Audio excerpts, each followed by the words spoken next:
Welcome back, everyone. Earlier, I had the chance to talk to best-selling author Bret Easton Ellis about the president and the anti-Trump resistance. Take a look. Author, screenwriter and cultural commentator Bret Easton Ellis is known for his controversial and thought-provoking works like Less Than Zero, The Rules of Attraction, and, of course, American Psycho. Now, in White, his latest book and first foray into non-fiction, Easton Ellis is making headlines with his take on the anti-Trump resistance.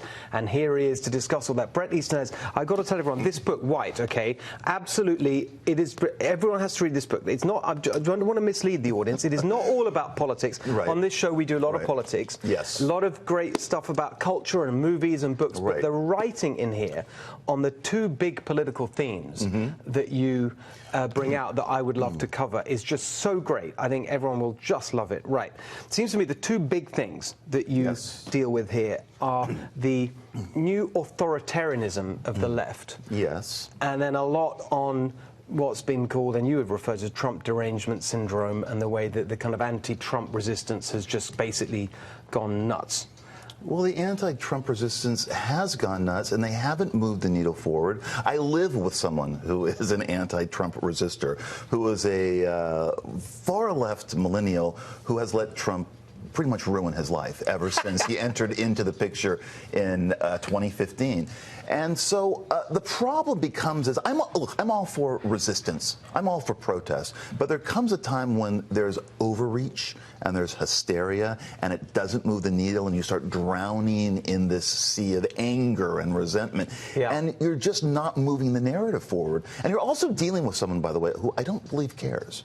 So that's another part of your misery. The president doesn't care about it. I don't think he really cares about it. I think he's just doing his job. But I know that the resistors are so unhappy. They're so miserable. And it's like I would think that why are you giving him, if you hate him so much, why are you giving him so much power to ruin your life? There's one line, I just capture it because this is something I experience a lot, and you just put it so brilliantly.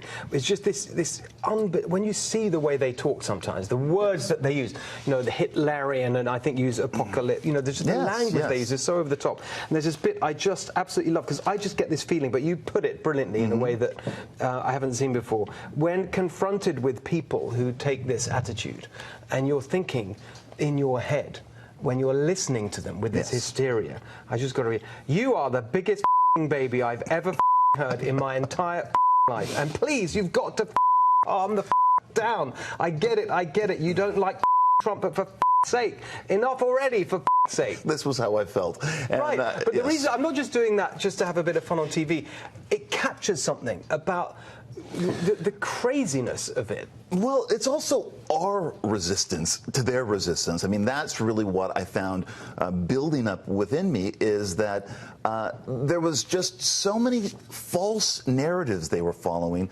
so many over-hysterical stories they wanted to weave out of this whole thing, that just as a sane person, I could not fall into these traps that they were building for themselves.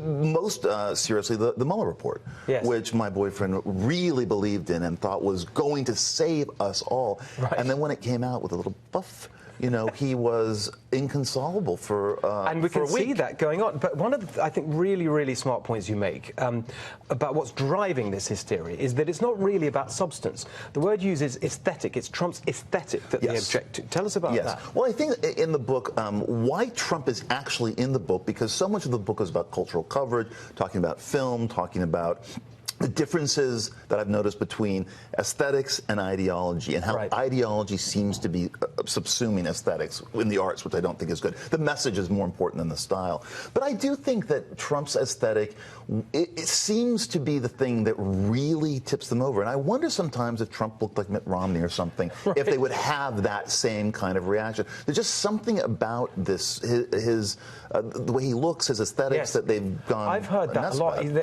They won't really admit it. When you push, they just think he's vulgar. I hear that, you know, it's so not presidential. And you know, he likes McDonald's. I mean, how can you possibly? Well, he's a disruptor. He was the disruptor. The other, there's a great story in the book that I loved. It was, I think it was you're in a London cab with someone. Yes. And you talk about music, and this just shows the extent of it. You're liking it for country music. Yeah, I was in the cab with a group of millennial, left-leaning people in the art world, and I was there for an exhibition, and I was giving a couple of talks in London. And in the back of the cab, just very casually asked me what music I liked. And I was thinking about it at that moment. This was 2 years ago, and I realized I really liked country music. There was something about country music in that moment that I was really connecting with, and I was listening to all these artists, and I was mentioning, Casey Musgraves and Miranda Lambert and Sturgill Simpson and Jason Isbell, and he was completely shocked, and he said, "I can't believe you listen to country music.